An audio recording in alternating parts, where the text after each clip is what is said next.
To my selfless Spartans, I love you all.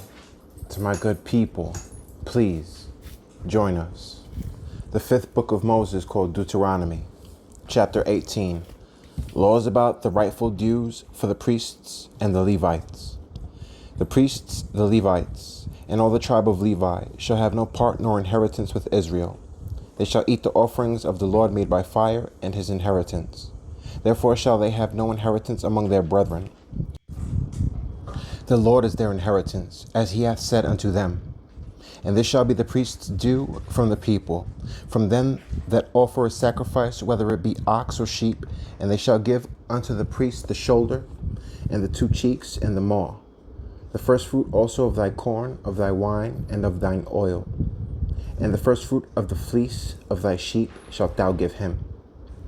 For the Lord thy God hath chosen him out of all thy tribes, to stand to minister in the name of the Lord, him and his sons forever. And if a Levite come from any of thy gates out of all Israel, where he sojourned, and come with all the desire of his mind unto the place which the Lord shall choose, then he shall minister in the name of the Lord his God, as all his brethren the Levites do, which stand there before the Lord. They shall have like portions to eat, beside that which cometh of the sale of his patrimony. Laws about the abominations of the nations in the land. When thou art come into the land which the Lord thy God giveth thee, thou shalt not learn to do after the abominations of those nations. There shall not be found among you any one that maketh his son or his daughter to pass through the fire, or that useth divination, or an observer of times, or an enchanter, or a witch, or a charmer, or a consulter with familiar spirits, or a wizard, or a necromancer. For all that do these things are an abomination unto the Lord. And because of these abominations, the Lord thy God doth drive them out from before thee. Thou shalt be perfect with the Lord thy God. For these nations which thou shalt possess hearken unto observers of times, and unto diviners. But as for thee, the Lord thy God hath not suffered thee so to do. The Lord will raise up a prophet. The Lord thy God will raise up unto thee a prophet from the midst of thee, of thy brethren like unto me. Unto him ye shall hearken, according to all that thou desirest of the Lord thy God in Horeb in the day of the assembly, saying, Let me not hear again the voice of the Lord my God, neither let me see this great fire any more, that I die not. And the Lord said unto me, They have well spoken that which they have spoken. I will raise them up a prophet from among their brethren, like unto thee, and will put my words in his mouth. And he shall speak unto them all that I shall command him. And it shall come to pass that whosoever will not hearken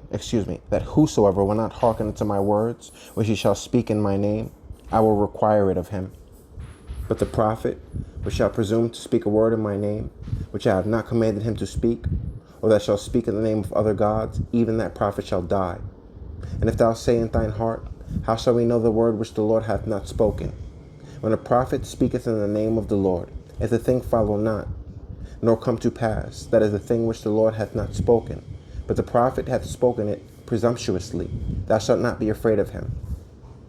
Laws about the cities of refuge. When the Lord thy God hath cut off the nations, whose land the Lord thy God giveth thee, and thou succeedest them, and dwellest in their cities and in their houses, thou shalt separate 3 cities for thee in the midst of thy land, which the Lord thy God giveth thee to possess it. Thou shalt prepare thee a way, and divide the coasts of thy land, which the Lord thy God giveth thee to inherit, into 3 parts, that every slayer may flee thither. And this is the case of the slayer, which shall flee thither, that he may live.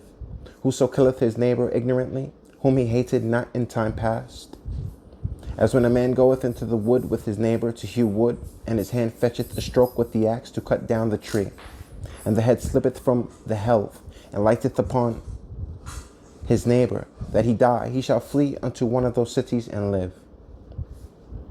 Lest the avenger of the blood pursue the slayer, while his heart is hot, and overtake him, because the way is long, and slay him, whereas he was not worthy of death, inasmuch as he hated him not in time past. Wherefore I command thee, saying, Thou shalt separate 3 cities for thee. And if the Lord thy God enlarge thy coast, as he hath sworn unto thy fathers, and give thee all the land which he promised to give unto thy fathers, if thou shalt keep all these commandments, to do them, which I command thee this day, to love the Lord thy God, and to walk ever in his ways, then shalt thou add 3 cities more for thee beside these 3, that innocent blood be not shed in the land, which the Lord thy God giveth thee for an inheritance, and so blood be upon thee. But if any man hate his neighbor, and lie in wait for him, and rise up against him, and smite him mortally, that he die, and fleeth into one of these cities, then the elders of his city shall send and fetch him thence, and deliver him into the hand of the avenger of blood, that he may die. Thine eyes shall not pity him, but thou shalt put away the guilt of innocent blood from Israel, that it may go well with thee. Laws about land boundaries and witnesses at trial. Thou shalt not remove thy neighbor's landmark, which they of old time have set in thine inheritance, which thou shalt inherit in the land that the Lord thy God giveth thee to possess it. One witness shall not rise up against a man for any iniquity, or for any sin, and any sin that he sinneth. At the mouth of 2 witnesses, or at the mouth of 3 witnesses, shall the matter be established. If a false witness rise up against any man to testify against him that which is wrong, then both the men between whom the controversy is shall stand before the Lord, before the priests and the judges, which shall be in those days. And the judges shall make diligent inquisition. And, behold, if the witness be a false witness, and hath testified falsely against his brother, then shall ye do unto him as he had thought to have done unto his brother. So shalt thou put the evil away from among you. And those which remain shall hear and fear, and shall henceforth commit no more any such evil among you. And thine eye shall not pity, but life shall go for life, eye for eye, tooth for tooth, hand for hand, foot for foot. Laws about warfare and the soldiers sent into battle. When thou goest out to battle against thine enemies, and seest horses and chariots and a people more than thou, be not afraid of them. For the Lord thy God is with thee, which brought thee out of the land of Egypt. And it shall be, when ye are come nigh unto the battle, that the priest shall approach and speak unto the people, and shall say unto them, Hear, O Israel, ye approach this day unto battle against your enemies. Let not your hearts faint, fear not, and do not tremble, neither be ye terrified because of them. For the Lord your God is he that goeth with you to fight for you against your enemies, to save you. And the officers shall speak unto the people, saying, What man is there that hath built a new house, and hath not dedicated it? Let him go and return to his house, lest he die in the battle, and another man dedicate it. And what man is he that hath planted a vineyard, and hath not yet eaten of it? Let him also go and return unto his house, lest he die in the battle, and another man eat of it. And what man is there that hath betrothed the wife, and hath not taken her? Let him go and return unto his house, lest he die in the battle, and another man take her. And the officers shall speak further unto the people, and they shall say, What man is there that is fearful and faint-hearted? Let him go and return unto his house, lest his brethren's heart faint as well as his heart. And it shall be, when the officers have made an end of speaking unto the people, that they shall make captains of the armies to lead the people. What to do to the cities that accept or refuse the proclamation of peace. When thou comest nigh unto a city to fight against it, then proclaim peace unto it. And it shall be, if it make the answer of peace, and open unto thee, then it shall be that all the people that is found therein shall be tributaries unto thee, and they shall serve thee. And if it will make no peace with thee, but will make war against thee, then thou shalt besiege it. And when the Lord thy God hath delivered it into thine hands, thou shalt smite every male thereof with the edge of the sword. But the women, and the little ones, and the cattle, and all that is in the city, even all that spoil thereof, shalt thou take unto thyself, and thou shalt eat the spoil of thine enemies, which the Lord thy God hath given thee.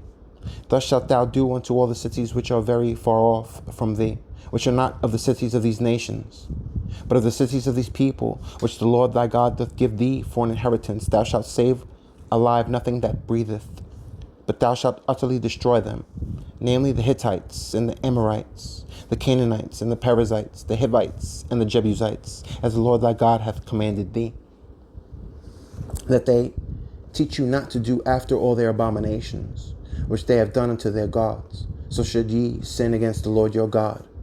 When thou shalt besiege a city a long time, and making war against it to take it, thou shalt not destroy the trees thereof by forcing an axe against them.